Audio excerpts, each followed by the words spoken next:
வணக்கம் எனக்கு அன்பானவர்களே, உங்கள் அனைவருக்கும் எனது காலை வணக்கங்கள். இன்று பொறுமையைப் பற்றிய நல்ல குணத்தைப் பற்றி தெரிந்து கொள்வோம்.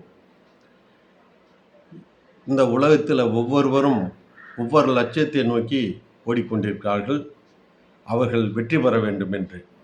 ஆனால் அவர்கள் எடுத்த காரியம் தோல்வியடைந்தால் அவர்கள் சோர்ந்து போகிறார்கள். உதாரணமாக, மாணவன் மாணவிகளோ நீட் தேர்வில் தோல்வி அடைந்து விட்டால் உடனே பொறுமை இல்லாமல் சோர்ந்து போய் தற்கொலை பண்ணிக்கொள்கிறார்கள்.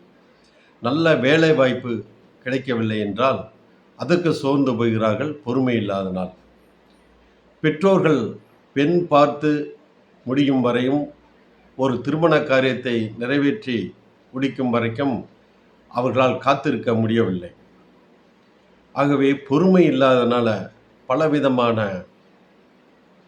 வேதனைக்குரிய காரியங்கள் எல்லாம் ஒவ்வொரு நாளும் ஒவ்வொருவரும் சந்தித்து வருகிறோம். பொறுமையோடு இருந்தால்தான் நாம் நினைத்த காரியத்தில் 100% அச்சீவ்மெண்ட் பண்ண முடியும்.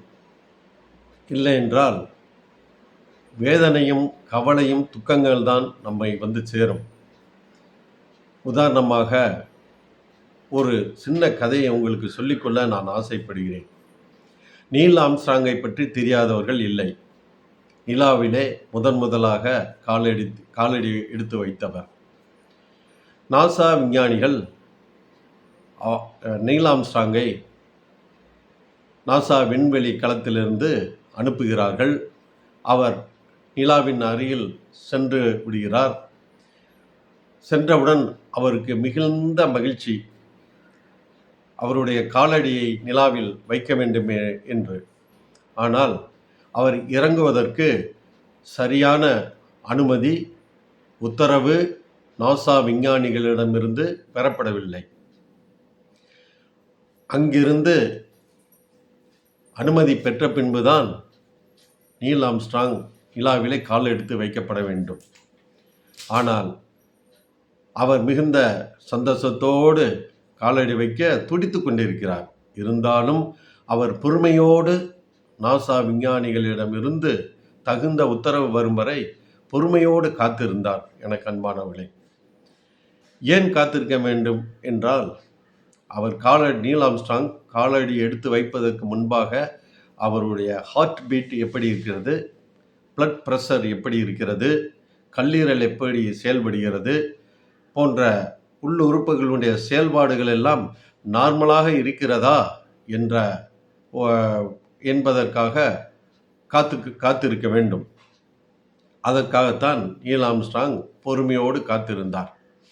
அவருடைய கண்டிஷன் எல்லாம் நார்மலான பின்பு நாசா விஞ்ஞானிகளிடமிருந்து அவருக்கு தகுந்த உத்தரவு அனுப்பப்படுகிறது. அவர் அந்த தகவலை பொறுமையோடு கேட்டதுனால நிலாவிலே காலடியை எடுத்து வைக்கிறார். இந்த உலகமே அவரை பாராட்டியது. உலகத்திலே முதலாக நிலாவில் காலடி எடுத்து வைத்தவர் என்ற பெருமையை அவர் பெற்றுக்கொண்டார். அவ்வளவு தூரம் பூமியிலிருந்து பல 1000 கிலோமீட்டர்கள் சென்று இருந்தாலும் அந்த கொஞ்ச நேரம் காத்திருந்ததன் விளைவுதான் அவருக்கு மிகுந்த ஒரு புகழை ஏற்படுத்தி கொடுத்தது என்பது தான் நிதர்சன உண்மை. அவர் அவசரப்பட்டிருந்தால், பொறுமை இல்லாமல் இருந்தால் அந்த காரியமே கெட்டு போயிருக்கும். அவர் நினைத்தது நிறைவேறாமல் போயிருக்கும். எனக்கு அன்பானவர்களே, எனவே நாம் எதற்குமே எந்த காரியத்தை எடுத்தாலும் ஒரு பொறுமையோடு நாம் செயல்பட்டு அந்த காரியம் நிறைவேறும் வரை நிதானமாக நாம் இருக்க வேண்டும். பொறுமை பெருமையை தரும் என்று சொல்வார்கள். பொறுமை நமக்கு நம்பிக்கையை கொடுக்கும். ஆம், எனக்கு அன்பானவர்களே, எனவே நாம் பொறுமையோடு இருப்பதனால் நாம் ஒருபொழுதும் சோர்ந்து போக மாட்டோம், நல்ல நன்மையை பெற்றுக்கொள்வோம். ஒரு நாசா விஞ்ஞானிகள் அவர்கள் சாதாரண மனிதர்கள்தான். ஆம்ஸ்ட்ராங் ஒரு சாதாரண மனிதன்தான். அவருடைய ஒவ்வொரு அசைவுகளையும் பார்த்து நாசா விஞ்ஞானிகள் தகுந்த உத்தரவு கொடுத்து அவரை வழிநடத்தி வந்தார்கள் என்று சொன்னால், நம்மை படைத்த இறைவன் நம்மை கைவிட்டு விடுவாரா? இறை நம்பிக்கையும் நமக்கு வேண்டும். நமக்கு நிச்சயமாக நம்மை படைத்த ஆண்டவன் ஒரு நன்மையை செய்வார் என்று பொறுமையோடு காத்திருக்க வேண்டும். இந்த உலகத்தில் இருக்கிற சகல ஜீவன்களுக்கும், உயிர் வாழும் ஒவ்வொரு ஜீவனுக்கும் அந்த ஆண்டவர் போஜனத்தை கொடுக்கிறார், நம்மளை வாழ வைத்து கொண்டிருக்கிறார் என்பதை நாம் மறந்துவிடக்கூடாது. எனவே நமக்கென்று ஒரு நேரத்தை வைத்திருப்பார். அது வரைக்கும் நாம் பொறுமையோடு காத்திருக்க வேண்டும் பொறுத்திருக்க வேண்டும் எனக்கு அன்பானவர்களே. எனவே இந்த நல்ல கருத்தை உங்களோடு பகிர்ந்து கொள்வதில் நான் மிக்க மகிழ்ச்சி அடைகிறேன். மீண்டும் அடுத்த வீடியோவில் உங்களை சந்திக்கிறேன். நன்றி, வணக்கம். வாழ்க்கையில் பொறுமையோடு இருந்து செழிப்பாக வாழ நான் உங்களை அன்போடு வாழ்த்துகிறேன். நன்றி, வணக்கம்.